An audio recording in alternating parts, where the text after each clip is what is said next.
is Patrick Daly. Welcome to Interlinks. In this programme, we're going to explore the international links between Ireland and other parts of the world. And the reason we're going to do that is because these links have become more and more important to Ireland, economically, socially and culturally, in a globalised world. What is globalisation? How did it happen?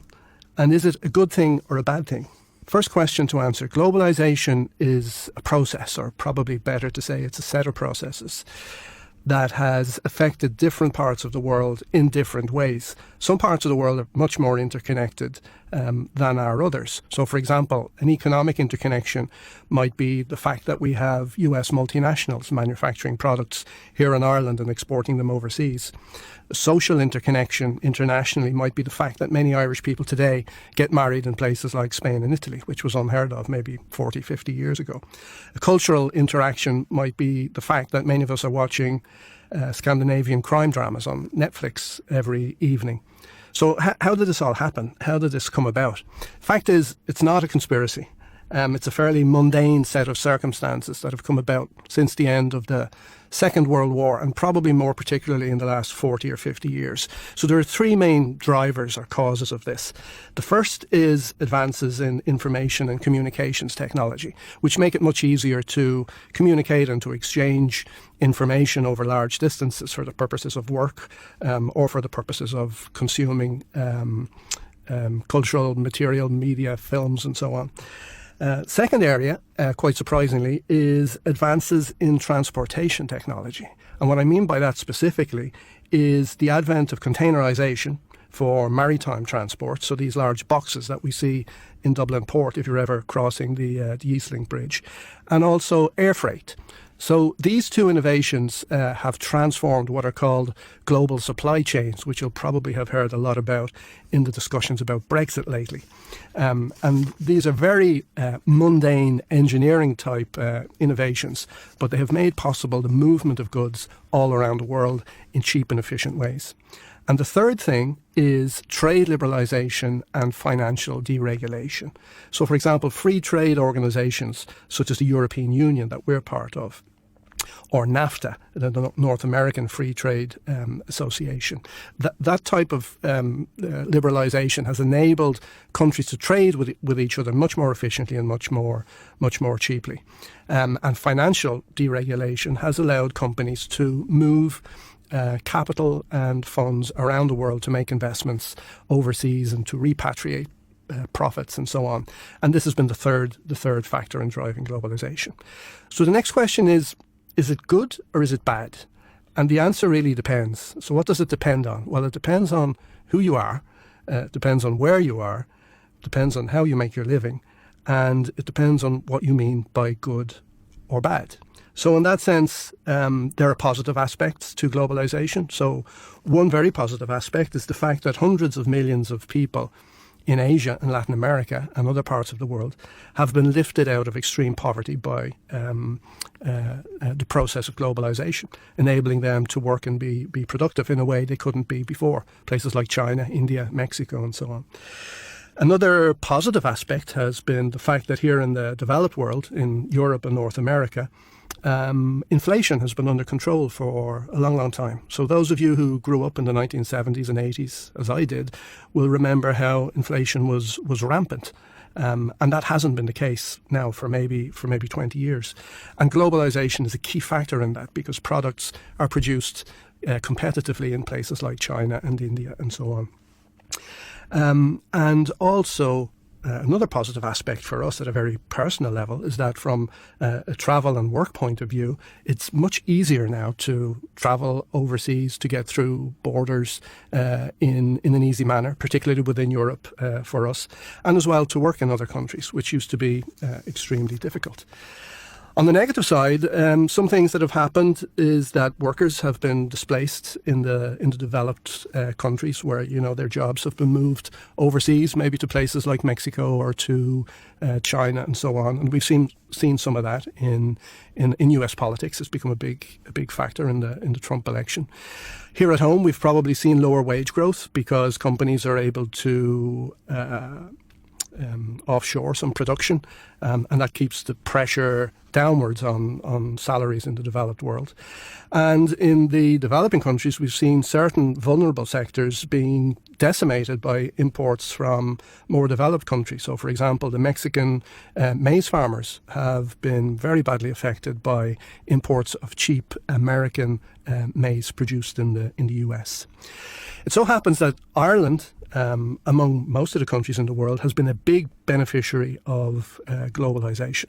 And one of the reasons for this is that Ireland is one of the most globally connected countries in the world.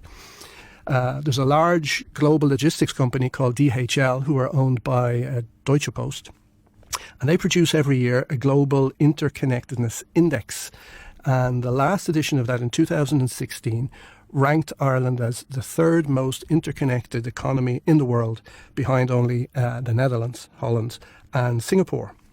So in this program, we're going to speak with a person from around the world, a different part of the world, to talk about globalization, how they have experienced it over recent years, and also to talk to them about connections between Ireland and about their particular country. And today we're going to start off with Eastern Europe, and we'll be talking to Antonio Zrilic, who is in Zagreb, which is the capital of Croatia. Croatia is a former Yugoslav republic, and we'll be asking Antonio to explain a little bit about that to us. Since Croatia exited communism around the 1990s and joined the world economy and eventually joined the European Union. Eastern Europe is an area that's of particular relevance to us here in Ireland. We have so many workers from Eastern European countries. We're all familiar with colleagues from places like Poland and Lithuania, Latvia, Slovenia, Romania, and so on. And today, particularly interested to talk to Antonio, who is from one of those countries, from Zagreb in Croatia, to get his perspective of Croatia during this period of globalization over the last 20 or 30 years, since about 1990. I'm delighted to be joined by Antonio Zrilic, who's on the line from Zagreb in Croatia. Welcome, Antonio. Dobrodošli. Thank you, Patrick. I'm delighted to be your guest today. You're very welcome. Delighted to have you. For listeners, could you first situate Croatia for us? Where is it? How big is it? And what is it like in terms of climate and the geographical regions that it has? Well, Croatia is situated on Mediterranean coast, on Adriatic, to be more precise. But it has some influences also from continental climate. So we actually have two climates in Croatia. On the coast we have Mediterranean climate, and then in continent more continental climate. So we have snow and we have mountains and in the winter, but in the summer we have hot summers and very nice to be on the coast at that time. Yeah, it's a very beautiful country. I was there in April for the first time, and I was both on the coast and in the interior, and that's quite spectacular. It's amazing really how there is so much in such a small area, because the size of the country, it's smaller than Ireland, right? Yeah, it's something like that. And the another thing is that it has a strange shape. So it's like I don't know how to describe it, like banana or something like that. It's very curved, and it's difficult to connect it all around. Yeah, so this is a challenge that we have in traffic and this area. Yeah, it's almost hugging Bosnia. It's kind of an embrace around Bosnia. Yes, that's historical thing because at some time a few centuries ago that was one. Well, we could say country, but one geographical entity. So when the Turks were invading Europe, they just went into the belly of Croatia and like a wedge. that shape remained all the till today. Yeah, so that historical frontier is still there. Just talking about history and maybe a bit more recently, Croatia was part of the former Yugoslavia up until about 1991, I think. And you and I think about the same age, so you would have been probably in your 20s at that time. So just a few questions around that. What was life like in Yugoslavia, and when it broke up, what was the process for Croatia to become independent? And what was your experience of that period in the early 90s? That was very exciting experience. I was a student at the time, and Yugoslavia was a socialist country, but it was federal country. So it consisted out of 6 republics and 2 autonomous regions that are now part of Serbia. One is actually Kosovo, and it's an independent country now. But so it was a very, very different and diverse country, and it was united under this idea of Yugoslavia. Actually, the idea was originated in Croatia. Croatia was under Habsburg monarchy during centuries, and it has some romantic idea that if we unite in these Slavic nations on south in Balkan, it would be better off for us. But it ended up like it in 1991 when there was end of this communist era on East Europe, and that was a trigger for some changes in Croatia, also some economic and some political changes. And when changes came, there was no some substance or something that together anymore. So that was the. And it wasn't so easy. There was actually a war, isn't that right? Yeah, it was very, very bloody war, and some republics wanted to get out, and some wanted to keep Yugoslavia as it is, because Croatia and Slovenia that wanted to get out were richer than the other part of Yugoslavia, and probably there were some economic reasons. The other reasons are purely geographical and expansion of some very old idea of Greater Serbia, and this was actually the real reason for the war. Yeah. And on a personal level, at that time, where were you? What were you involved in? How did you live through those years? Well, I was in Croatia the whole time. I was a student here in Zagreb, and we lived through this this time. So we when there were some attacks, we went to shelters, and then it was like normal for us at that time. These 2 or 3 years from 91 to 92 or 93 or something like that. Yeah, and then coming forward in time, I think around 2013, which is about 5 years ago, Croatia joined the European Union, although it still has its own currency, the kuna. So in those 5 years, how has membership of the European Union changed Croatia for the better or for the worse, in terms of social aspects and the economy and so on? Definitely, becoming a member of the EU helped Croatia greatly, because there were on our disposal a lot of EU funds that we could use for our development. And although we are not champions in getting all the funds that are on our disposals, but anyway, the main thing is distribution of these funds, because this EU procedure is more I would say, is better than the former distribution of Croatian budget that goes.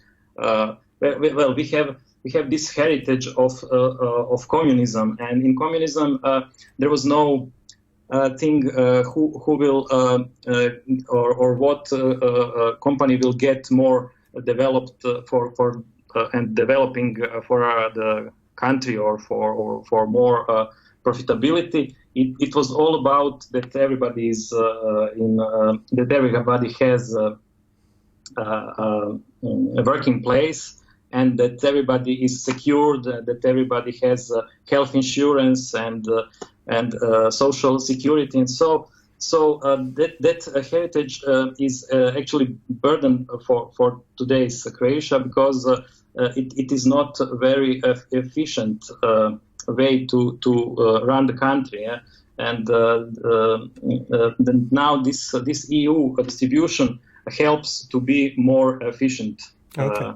And you still, in Croatia, you still use your currency, the kuna, which I guess is probably pegged to the euro. What's the value of a kuna with respect to a euro? It's 7.5 kuna for 1 euro. Okay, and that stays fairly constant, is that right? Yeah, there are some fluctuations during the year, but it stays fixed. Yeah.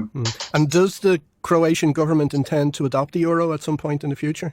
Yes, there are some talks now that we are going to adapt euro, and maybe after 2020. Well, it is a long process to get in EU monetary system. So there is this process has begun, but it will probably take some years for that. Okay, and right now in Croatia, what are the main economic sectors currently, and where do you see good potential for future growth for the Croatian economy?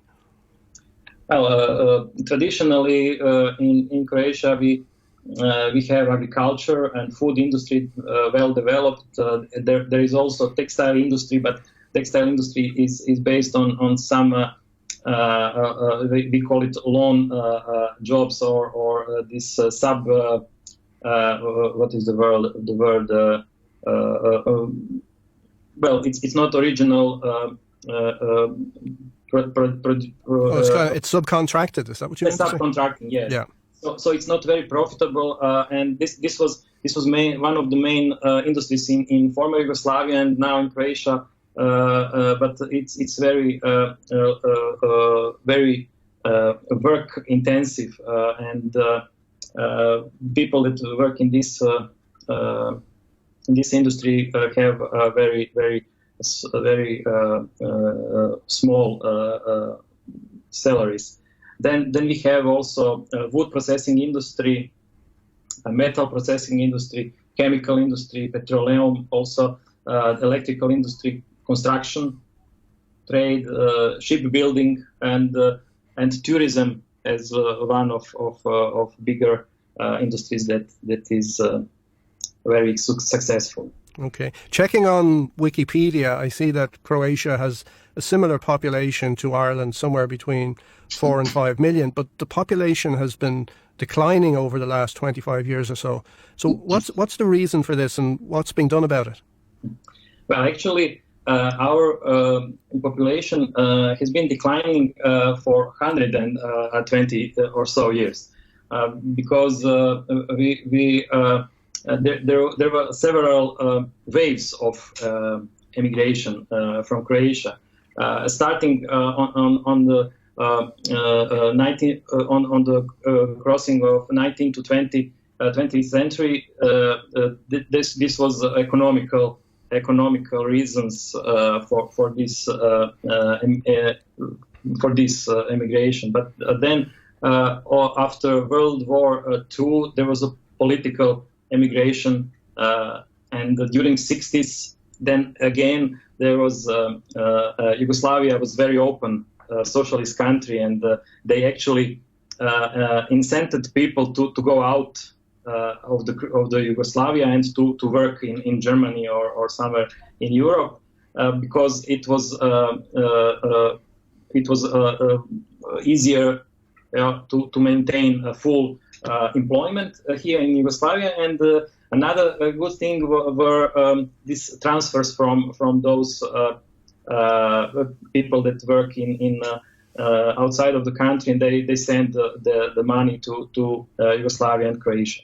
So this was during 60s. Then again during 70s there were some political problems here in Croatia, and then a lot of people went out of the Croatia for political reasons. And then there was 90s, and there was war, and a lot of people went as refugees, and also after that as for economic reasons. And now there are 2010, and after that again there was these economic reasons, because we had very long recession, and people went in search for better, for the jobs and for better life. But you didn't do that. You decided in the middle of the recession to set up a business in Zagreb, a consultancy business. So, yes. So what kind? Go ahead. That was a good idea, but. And what kind of services do you provide to your clients, and what kind of business sectors do you focus on? Well, I am a managing director of Logico Consulting, and we provide. We provide some value for the clients, reducing costs and providing them a better productivity, improving cash flow, faster growth, and efficient decision making. This is part of our scope of our services here in Croatia. And you have actually done work with an associate consultancy here in Dublin, and you've come to Ireland and you've done some work in Ireland. So do you see potential for mutually beneficial links, economic links or cultural links between Ireland and Croatia in the future? And if you do, in what kind of areas? Yes, we have done some strategic alliance with Alba Consulting in Ireland, and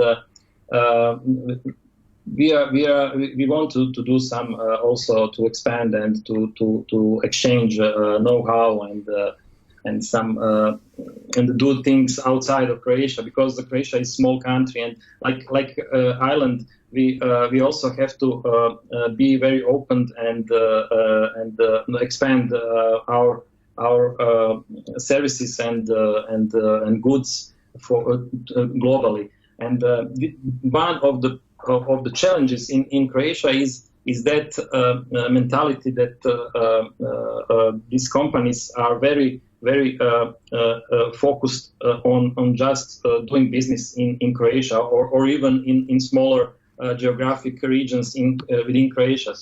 So I want to be open-minded, and that's why I think regarding the second part of your question, we are in Croatia very similar with Ireland, and we are culturally very compatible, and that's why actually our people have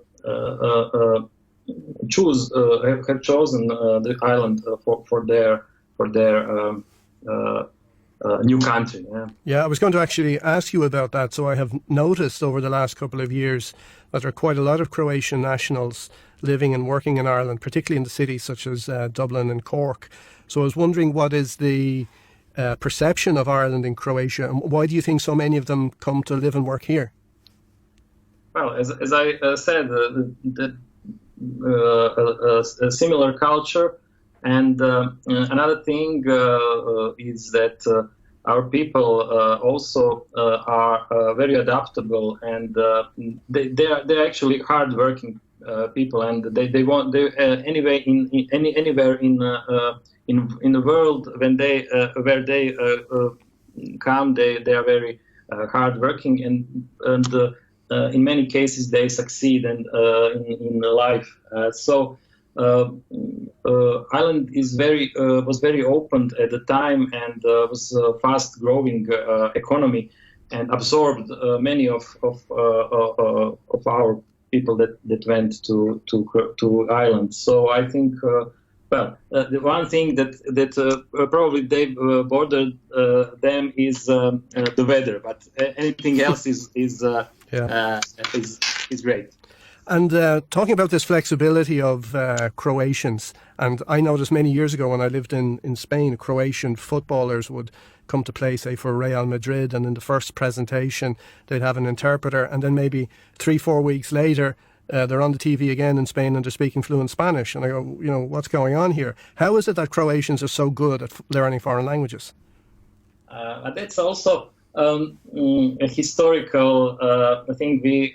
But also in connection with the fact that Croatia is a small country, and when you are a small country constituted of 4 million or 4.5 million people that speak your language, you have to learn another languages. Also, those people that went out during last 100 years and they actually came. Some of them came back, and they also maintained this culture of speaking foreign languages, and that's why we want to be adaptable. Wherever we come, we want to speak this language.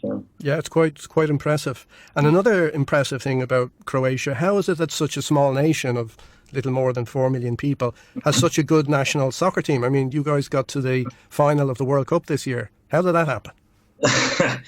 Well, I have a theory about that, but it's not only a soccer that we are good at. It's also basketball. We were at some time in '98 second on Olympic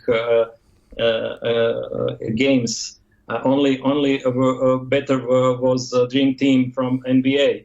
And we are also in handball very good. We are in the final of Davis Cup in tennis.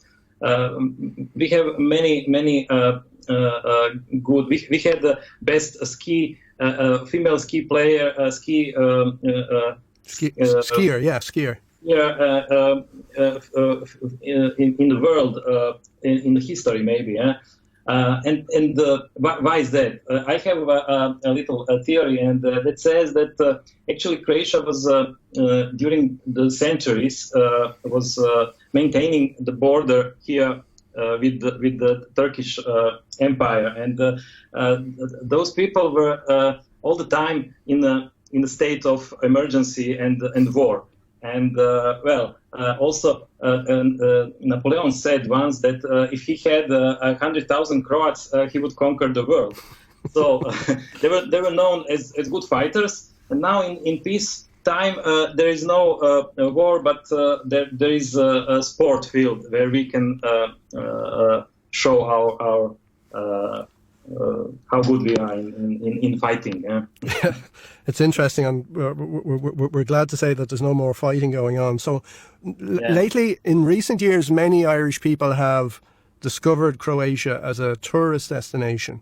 So what would you recommend to Irish holidaymakers when they go to Croatia in terms of where they should go, what they should do, what they should eat and drink? What's typical? What's good? Well, Croatia is a beautiful country, and this is because it's very diverse and different. There are different parts in this small country, as I explained in the beginning. We have, for example, on Adriatic coast, we have over 1,000 islands, and we have also mountains over 1,700 meters, and so we have different climates, and that's why we have different, and also we have different influences from, for example, from Hungary, from Austria, and from Italy, and from Turkish part. So we have different food and different wine. Very good wines, and it's for all tourists that come in Croatia, they always say that it's incredible how is here the climate and food and drink, and what do you need anymore? Yeah. Yeah. Well, thank you very much, Antonio. It's been a pleasure to speak to you about Croatia, which is a fascinating country. And many thanks, and look forward maybe to speaking to you again sometime in the future. Yes, it was a pleasure also from my side, and it would be a pleasure to speak to you again. Great. Thanks, Antonio. Bye. Bye-bye. Thank you for listening to Interlinks today. Next time, we will pick up with a different topic related to globalization and have a look at that in a bit more detail. And we'll have another guest from an overseas location. And we're lining up speakers from Spain, Mexico, US, and United Arab Emirates for the next programs. So look forward to speaking with you again. Thank you, and bye for now.